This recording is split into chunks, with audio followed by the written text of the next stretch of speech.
কোচবিহারে বিজেপির ভরাডুবি হয়েছে। লড়াই হাড্ডাহাড্ডি হলেও দিন শেষে জয়লাভ করেছে তৃণমূল। এবার সেই তৃণমূলকে সঙ্গে নিয়েই নিজের পলিটিক্যাল ক্যারিয়ারকে মসৃণ করতে চাইছেন অনন্ত মহারাজ, বিজেপির রাজ্যসভার সাংসদ।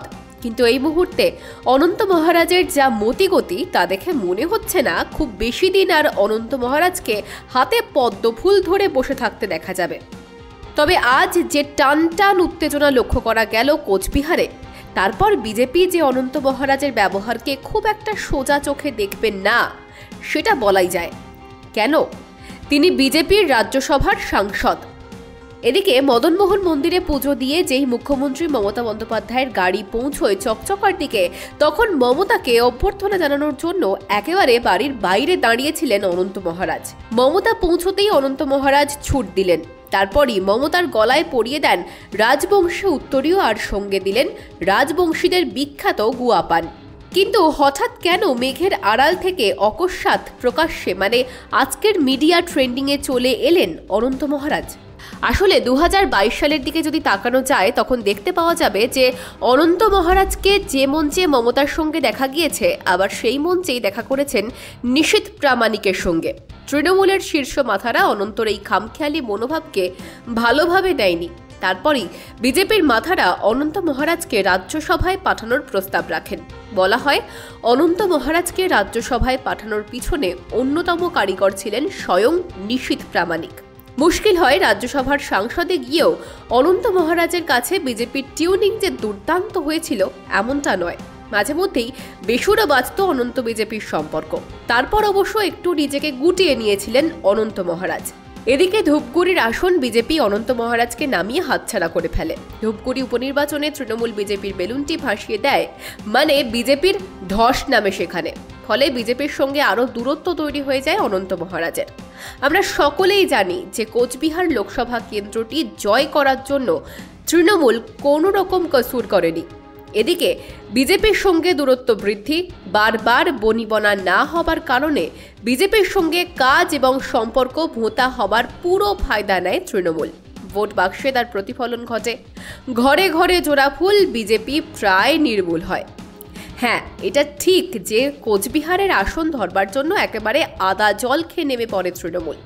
সেখানে তৃণমূলের সঙ্গে বিজেপির লড়াইটা যে একেবারে কড়াইগন্ডায় হবে সেটা বুঝতেও অসুবিধে হচ্ছিল না, আর দিন শেষেও হলো তাই। তৃণমূলের পক্ষে যায় রাজবংশী ভোট। একই সঙ্গে অনন্তের ভোটের প্রতিফলন দেখা যায় তৃণমূলে যেতে। এবার সেই অনন্ত মহারাজের বাড়িতে পৌঁছে গেলেন তৃণমূল সুপ্রিমো। তারপরেই প্রশ্ন উঠছে, তাহলে কি এবার বিজেপির রাজ্যসভার সাংসদ হাওয়াই চটিতে ভরসা রাখছেন? সেটা সময় বলবে। তবে আজ অনন্ত মহারাজের যা হাবভাব দেখা গেল, তারপর যে বিজেপিকে সরিয়ে তৃণমূলেই আস্থা রাখছেন তিনি, সেটা যেন আরও পরিষ্কার হয়ে গেল বলেই মনে করছে রাজনৈতিক মহলের একাংশ। আমাদের যে বংশগত যেটা মহারাজা মঙ্গল ছিল সেনাপতি, আমাদের বংশগত, তারও বংশগত হরিমন্ডল আবার পুনঃস্থাপন হয়। তাই যখন প্রয়াত হয়, তারপরে 1994 সালে আমার করেনেশন হয় আমাদের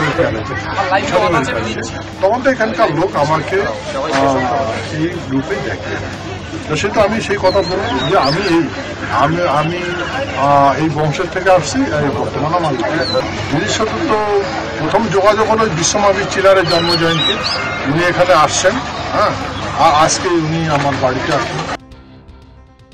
কোচবিহারে বিজেপির ভরাডুবি হয়েছে।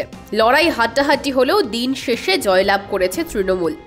এবার সেই তৃণমূলকে সঙ্গে নিয়েই নিজের পলিটিক্যাল ক্যারিয়ারকে মসৃণ করতে চাইছেন অনন্ত মহারাজ, বিজেপির রাজ্যসভার সাংসদ।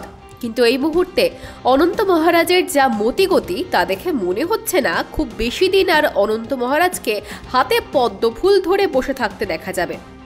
তবে আজ যে টান টান উত্তেজনা লক্ষ্য করা গেল কোচবিহারে, তারপর বিজেপি যে অনন্ত মহারাজের ব্যবহারকে খুব একটা সোজা চোখে দেখবেন না সেটা বলাই যায়। কেন? তিনি বিজেপির রাজ্যসভার সাংসদ।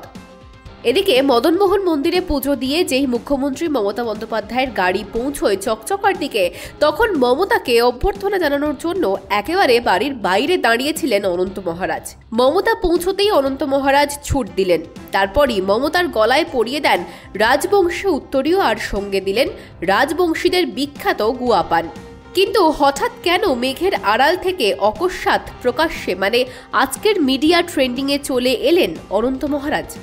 আসলে 2022 সালের দিকে যদি তাকানো যায় তখন দেখতে পাওয়া যাবে যে অনন্ত মহারাজকে যে মঞ্চে মমতার সঙ্গে দেখা গিয়েছে, আবার সেই মঞ্চেই দেখা করেছেন নিশীথ প্রামাণিকের সঙ্গে।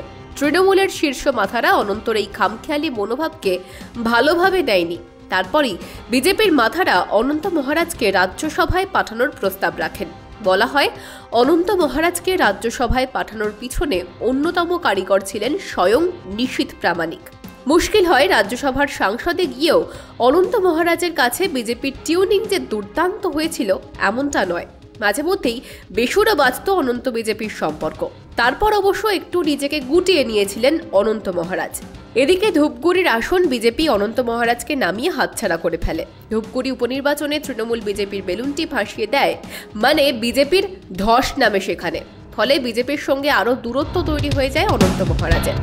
আমরা সকলেই জানি যে কোচবিহার লোকসভা কেন্দ্রটি জয় করার জন্য তৃণমূল কোনো রকম কসুর করেনি। এদিকে বিজেপির সঙ্গে দূরত্ব বৃদ্ধি, বারবার বনিবনা না হবার কারণে বিজেপির সঙ্গে কাজ এবং সম্পর্ক ভোঁতা হবার পুরো ফায়দা নেয় তৃণমূল। ভোট বাক্সে তার প্রতিফলন ঘটে। ঘরে ঘরে জোড়া ফুল বিজেপি প্রায় নির্মূল হয়। হ্যাঁ, এটা ঠিক যে কোচবিহারের আসন ধরবার জন্য একেবারে আদা জল খেয়ে নেমে পড়ে তৃণমূল। সেখানে তৃণমূলের সঙ্গে বিজেপির লড়াইটা যে একেবারে কড়াইগন্ডায় হবে সেটা বুঝতেও অসুবিধে হচ্ছিল না, আর দিন শেষেও হলো তাই। তৃণমূলের পক্ষে যায় রাজবংশী ভোট, একই সঙ্গে অনন্তের ভোটের প্রতিফলন দেখা যায় তৃণমূলে যেতে। আমাদের যে বংশগত যেটা মহারাজা মঙ্গল ছিল সেনাপতি, আমাদের বংশগত তারও বংশগত হরিমঙ্গল দেওয়ার কোনো স্থাপন তাই যখন প্রয়াত হয়, তারপরে 1994 সালে আমার করেনেশন হয় আমাদের তখন তো এখানকার লোক আমাকে এই গ্রুপে দেখে। তো সেটা আমি সেই কথা বলবো যে আমি এই বংশের থেকে আসছি। বর্তমানে আমার দিদির সাথে তো প্রথম যোগাযোগ হলো বিশ্বমাবী চিলারের জন্মজয়ন্তী, উনি এখানে আসছেন। আর আজকে উনি আমার বাড়িতে আসছেন। এবার সেই অনন্ত মহারাজের বাড়িতে পৌঁছে গেলেন তৃণমূল সুপ্রিমো।